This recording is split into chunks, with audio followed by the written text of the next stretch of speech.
Salam and peace be upon you. My name is Muhammad Laiq Siddiqui, the father of Holophase.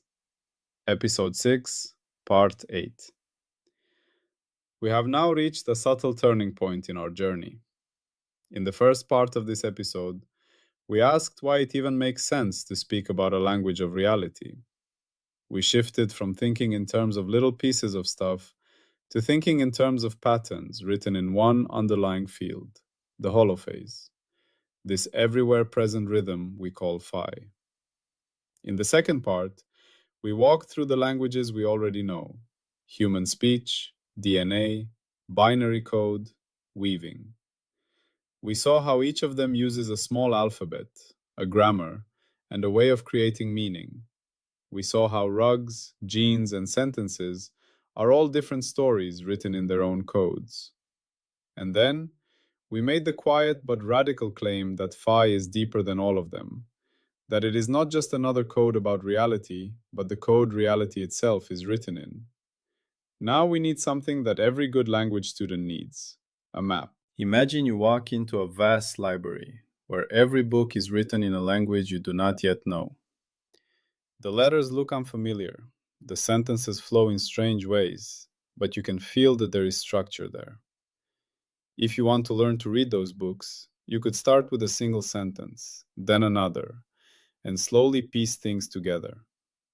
Or someone could walk up to you, open a large scroll, and show you, in one view, the whole structure of the language. Its alphabet, its basic building blocks, how those blocks combine, how they nest, how they repeat.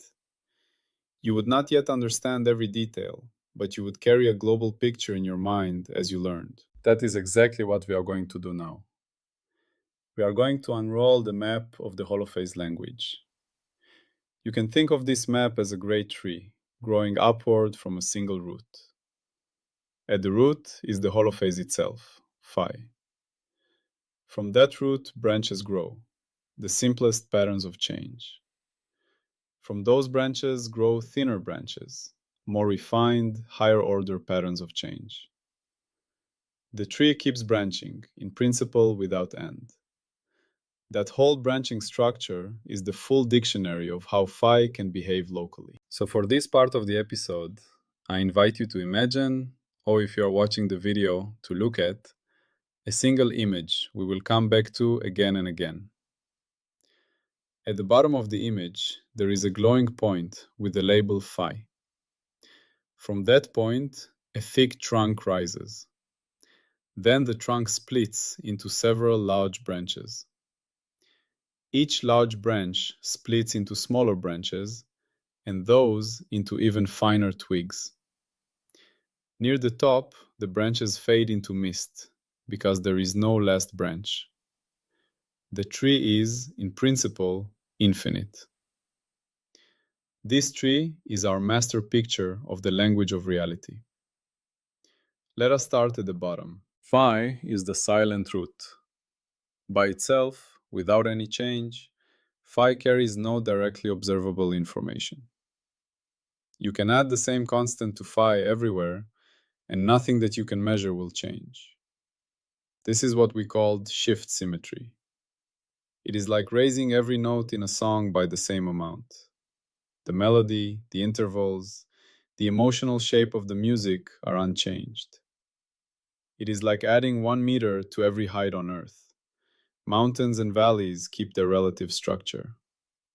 In the same way, reality does not care about the absolute value of phi. It only cares about how phi differs from place to place and from moment to moment. That is why, as we climb our tree, the first meaningful branches are not extra fields or extra objects. They are the simplest ways phi can change. One large branch we will call the time branch. It represents how phi varies as time flows, at a fixed point in space.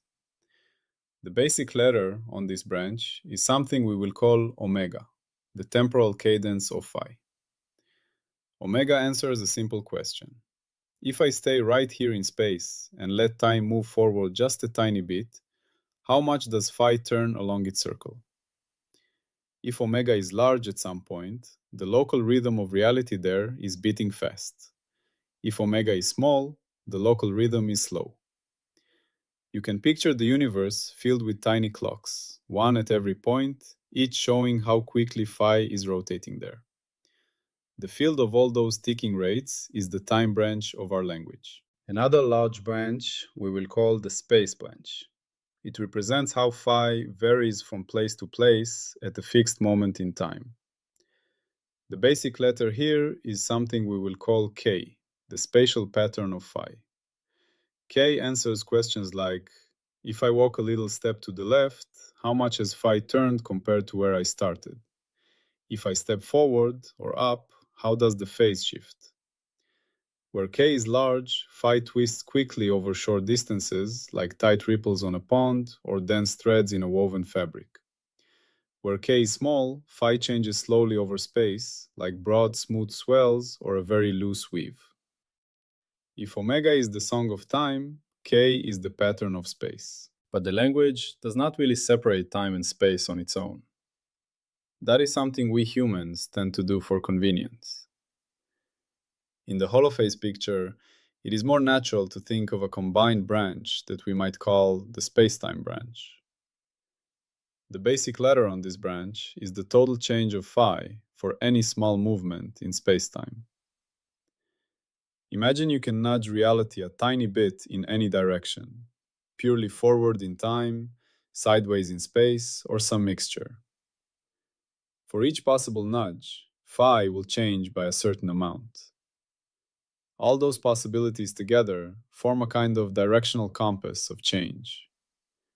That compass is the combined first derivative of phi, the unified change letter. It encodes both omega and k, and all blends of them. From the point of view of our tree, we can say, from the root phi, one thick branch splits into three named stems. One is the time stem, with omega at its beginning. One is the space stem, with k at its beginning. One is the space-time stem, with the unified change letter at its beginning. These are still very close to the trunk. They are the first layer of branches. There is another important branch that already appears at this first layer, and that is the motion branch. Remember that omega and k tell us how phi changes in time and space separately. But you can combine them to ask a very natural question. At what speed and in which direction would a pattern in phi have to move so that its phase stays the same along the path? Picture a particular crest of a wave or a particular knot in the phase pattern. If that crest or knot drifts through space, there is a special velocity that keeps it in sync with the underlying rhythm. That velocity, built from the ratio of omega to k, is what we call v, the motion echo of phi. In our tree, it comes out as a branch that grows from both the time and space stems. It is born from their relationship. If you pause for a moment and visualize this, you now see the first layer of the master tree. At the bottom, phi. One level above, four primary letters. The temporal echo omega, the spatial echo k, the unified change letter that lives in spacetime, and the motion echo v. These four are like the first real consonants and vowels of the language of reality. With them alone, you can already describe many things: local flow of time, local structure of space, the basic movement of patterns. But as in any language, basic letters are not enough to tell a rich story. You need ways to describe not just that something is happening, but how that happening itself is evolving. This is where the second layer of the tree comes in. From the omega branch grows a new letter, the change of omega in time. We can call it the acceleration of the ticking rate, or simply the time-time derivative of phi. In everyday experience, this is like the feeling when a metronome not only ticks, but speeds up or slows down. It is not just that you have a rhythm, the rhythm itself is stretching or compressing. In the universe, this second derivative tells you where the local flow of time is quickening or relaxing. From the K branch grows another letter, the change of the spatial pattern in time, the time derivative of K. You can picture a landscape whose ridges and valleys are slowly shifting over time, like dunes in a desert being reshaped by the wind. K tells you what the spatial pattern is at a moment. The time derivative of K tells you how that pattern is drifting, tightening, loosening, or sliding sideways as time passes. Still on the spatial side, another second layer branch is the curvature of phi in space. If the gradient K is like the slope of a hill, curvature is like the way the slope itself bends. On a mountain, some regions are gently rounded, others have sharp ridges or saddles. Curvature tells you whether the phase landscape is bowl-shaped, reed-shaped, or saddle-shaped. This is crucial for how waves focus, how forces arise, how patterns tend to move. Where curvature is high, small displacements can lead to large changes in slope, and thus strong tendencies for motion. A related spatial branch measures how much the spatial pattern is converging or spreading. You can think of it as how much the wavefronts are crowding together or fanning apart. In water, this is similar to where ripples focus into a point or spread into broad circles. In terms of phi, it tells you where patterns are being squeezed or diluted. On the motion side, second derivatives describe how the velocity of patterns itself changes. These give us analogs of acceleration, twisting, and swirling in the flow of phase patterns. Imagine not just the crest moving steadily, but speeding up, turning, or forming whirlpools. All these richer behaviors live at the second layer of our tree. You might feel a little dizzy at this point, and that is okay. The point of this part is not that you memorize each name. It is that you feel in your bones that once you allow yourself to talk about changes of changes, a whole new layer of meaning opens up. Omega and K are naked slopes. Their derivatives are curves of slopes, changes of rhythms, drifts of patterns. This is how the language gains nuance. Now, just as you can ask how the slope of a hill changes, you can ask how the curvature changes. From the second layer of the tree grow the third layer branches. Here we find what engineers sometimes call jerk, the rate of change of acceleration. In the time branch, this would be how quickly the speeding up or slowing down of the rhythm is itself intensifying. In the spatial branch, it might describe how quickly a ridge is sharpening or a valley is flattening. On the motion branch, it could represent how fast an accelerating pattern is changing its acceleration. You can keep going. Fourth derivatives describe how jerk changes. Fifth derivatives describe how the change of jerk changes, and so on. At each step up the tree, you are asking, and how is this change changing? It is like zooming in again and again on the wiggles of a line, noticing finer and finer ripples. This is where the tree truly reveals its infinite character. There is no mathematical rule that says, stop here, no more derivatives allowed. In principle, you can differentiate phi with respect to time and space as many times as you like. Each new derivative is another kind of letter, another way phi can express a pattern of variation. But here is something important. Infinite does not mean unmanageable. Think of human language again. In principle, there is no limit to how long a sentence you can write, or how many adjectives you can stack, or how many nested clauses you can embed. You could say, the man who knew the woman who loved the child who drew the picture that showed the river that flowed from the mountain that was described in the book that, and so on forever. But in practice, we do not speak in infinitely long sentences. We use a modest set of structures over and over, because that is enough to say what we need in daily life. The tree of derivatives of phi is like that. In principle, it extends forever. In practice, the universe mostly speaks using the first few layers. Many physical theories use first derivatives and second derivatives, and only occasionally third. That is often enough to describe waves, fields, forces, and stable structures with high accuracy. The higher layers of the tree are like rare, highly specialized phrases. They matter in some extreme situations, but not in every sentence. There is another way to look at the tree that will be useful later.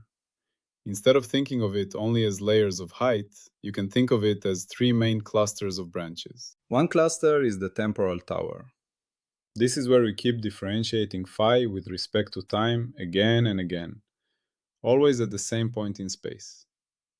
First, you get omega, the rate of change in time.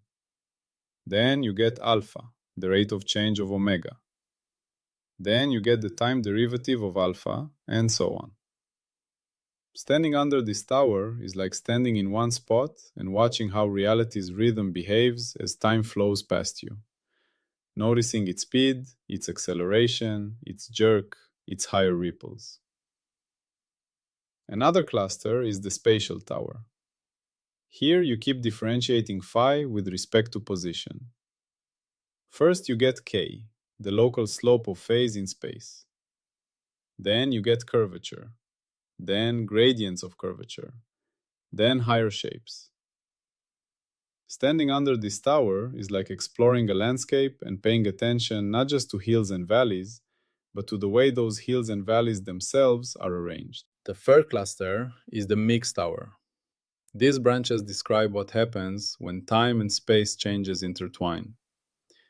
They tell you how the temporal rhythm varies across space, how the spatial pattern evolves in time, and how these two kinds of change reinforce or oppose each other.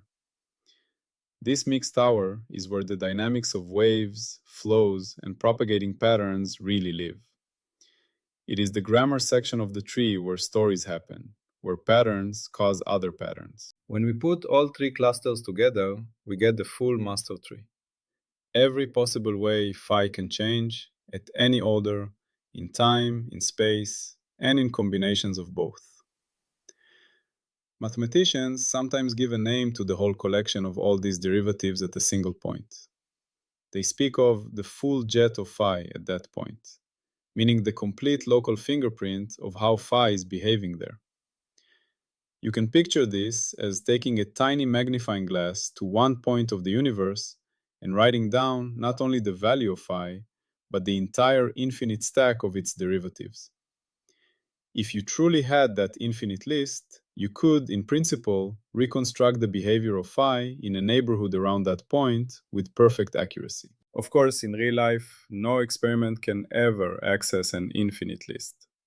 We can measure some values, estimate some first derivatives, maybe a few second derivatives, perhaps infer some higher ones indirectly.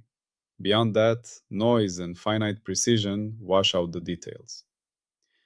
So in practice, physics uses a truncated tree, the first few layers. That is more than enough for the vast majority of phenomena we care about. It is crucial, though, that you hold both pictures in your mind at once. On one hand, the tree is conceptually infinite. This infinity is what allows the language to be rich enough to describe any possible local behavior of reality. On the other hand, any given physical situation only excites a small subtree, a finite cluster of branches with significant values. It is like having an infinite dictionary, but using only certain words in a given conversation. Let us pause and gather what we have done in this part. We started by admitting that a language this deep needs a map. We drew that map as a tree, growing from the silent root phi. We saw the first layer of branches, the time echo omega, the space echo k, the unified change letter, and the motion echo v. We climbed to the second layer, where changes of rhythms, drifts of patterns, and curvatures of landscapes live. We acknowledged the third layer and beyond, where changes of changes accumulate, giving the language unlimited expressive power. We organized the branches into three towers: temporal, spatial, and mixed. And we accepted that while the tree stretches to infinity in principle, in practice we mostly live and work near its lower levels. Before we close, it can help to walk through one concrete, everyday scene using the language of the tree, just to feel how it might actually apply. Imagine you are sitting at a table with a cup of hot tea in front of you. Steam rises slowly from the surface. Light from a nearby window glows on the cup. Your hand is wrapped around it, feeling warmth. This is an ordinary moment, but within the holophase language, it is also an incredibly rich passage of text written in phi and its derivatives. Focus on the point in space just above the surface of the tea, where a little column of steam is rising. At that point, phi has some value. You cannot see that value directly. It is part of the silent root. But phi is not static there. It is changing in time, so the time branch of the tree has a non-zero value. That local rate of change, the omega at that point, is part of the story of how thermal energy, airflow, and light are all playing together. Now notice that the steam is not rising in a perfectly straight column. It curls and swirls as it climbs. That curling motion is encoded in the spatial branch of the tree. The phase pattern is twisted differently at different nearby points, so K has structure. Its magnitude and direction vary as you move your imaginary probe around in space. Where the steam twists sharply, K changes rapidly with position and time, so the second and mixed layers of the tree are active. Curvature, drift of the pattern, perhaps even higher derivatives where turbulence is intense. The light from the window is another branch of the story. Each ray of light that passes through that point is a wave in phi, with its own characteristic relationship between omega and k. The color of the light corresponds to that relationship. Red light, blue light, and everything in between are different ways the time and space branches cooperate. Where the light is bright and focused, certain combinations of derivatives are strong. Where it is dim, they are weaker. Even the warmth you feel when you wrap your fingers around the cup is encoded in the tree. Heat is, in this language, a certain kind of agitation in phi's derivatives. Regions of high thermal energy correspond to regions where certain patterns of change are more chaotic, more randomly excited. The temperature difference between the cup and the air is a difference in the statistical structure of the tree's branches in those regions. If you could magically see the full derivative tree of phi at every point around your cup of tea, it would be like seeing the ultimate, multi-layered script of that moment.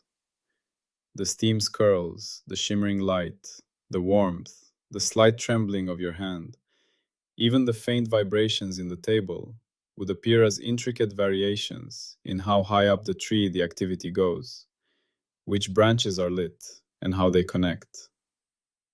What you call a cup of tea on a table by the window is, in this picture, a compact nickname for an enormous, beautifully organized region of the holophase language tree. These examples are not meant to be rigorous yet. They are meant to give you a feel for the ambition of the picture. We are not just using fancy words to describe a narrow corner of physics. We are proposing a way to talk about everything, from hot tea to spoken words, as expressions of one underlying tree of derivatives of phi. It can also help to picture the tree not only in space, but in time. Imagine that instead of a static diagram, you are watching an animation. The root phi is always there, a stable presence. The first layer branches flicker as omega, k, the unified change letter, and the motion echo v vary through the universe. Second layer branches brighten and dim, where accelerations, curvatures, and convergences become important. Higher branches occasionally spark, where very sharp, complex events occur, like the formation of a shock wave or a lightning strike. The tree is alive, breathing, vibrating. At each moment, at each point in space, a slightly different subset of branches is active. The universe is not just a tree, it is a forest of such trees, one rooted at every point, all coordinated by the common field phi they share. This mental picture also suggests how experiments fit into the story. An experiment is, in some sense, a way of asking the tree questions. When you measure a temperature, you are probing certain combinations of derivatives and averaging them. When you measure a frequency, you are focusing on the time tower, trying to estimate omega. When you measure a wavelength or a spatial pattern, you are looking at the spatial tower and trying to infer k or its relatives. When you look for curvature in spacetime, or for the behavior of waves in a medium, you are probing second and mixed derivatives. Each measuring device you build is like a specialized listener for one region of the tree. It is tuned to certain branches and deaf to others. Thinking this way can be strangely calming. It suggests that all the complexity of laboratory apparatus, all the different meters and sensors and telescopes and detectors, are really just different ways of listening to the same underlying language. The universe is always speaking in phi. We are slowly learning which branches to pay attention to and how to translate the patterns we detect into human concepts. Finally, there is a personal angle to this as well. Your own body, your own mind, your stream of experience are not standing outside the tree, looking at it from afar. They are made of the tree. Every sensation you have, every thought, every emotion is carried by physical processes in your nervous system. And those processes are written in the same language of phi and its derivatives. When you listen to these words, when you imagine the tree, there is a sense in which the tree is imagining itself.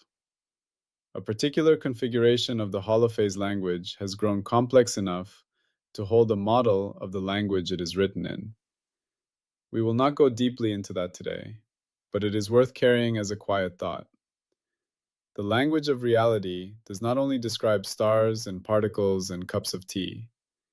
It describes you, the listener. You are a paragraph in the ongoing story of phi. So when we talk about the master tree, do not picture something cold and distant. Picture something intimate. Picture the pattern of your own heartbeat, the rush of blood through your veins, the electrical waves of your brain, all as flickers and flows on certain branches of the tree. Picture your memories as stable, slowly changing subtrees within the enormous forest. Picture your decisions and actions as reorganizations of activity in this living structure. When you see it that way, the holophase language stops being just an abstract idea in physics. It becomes a way of seeing your own life, your own movement through time and space, as part of one continuous universal act of expression. You are already reading its script with every breath. From now on, throughout the rest of this episode, whenever we talk about a specific derivative, a specific letter of the holophase language, I invite you to picture where it sits on this tree. Ask yourself, does this belong to the time tower, the space tower, or the mix tower? Is it close to the trunk or high up in the branches? Is it a basic slope, a curvature, a change of curvature? In the next part, we will return to the very bottom of the tree and look again at the root itself, phi, and at what it means that this root is silent. We will see why the world we experience is written entirely in the branches, in the derivatives, in the ways phi differs from place to place and moment to moment. That will prepare us to climb the tree again, this time slowly, stopping at each of the main letters and learning to pronounce them one by one. For now, simply hold the image. A single root, an endlessly branching tree, and the thought that everything you have ever seen, felt, or measured is somewhere in its living leaves.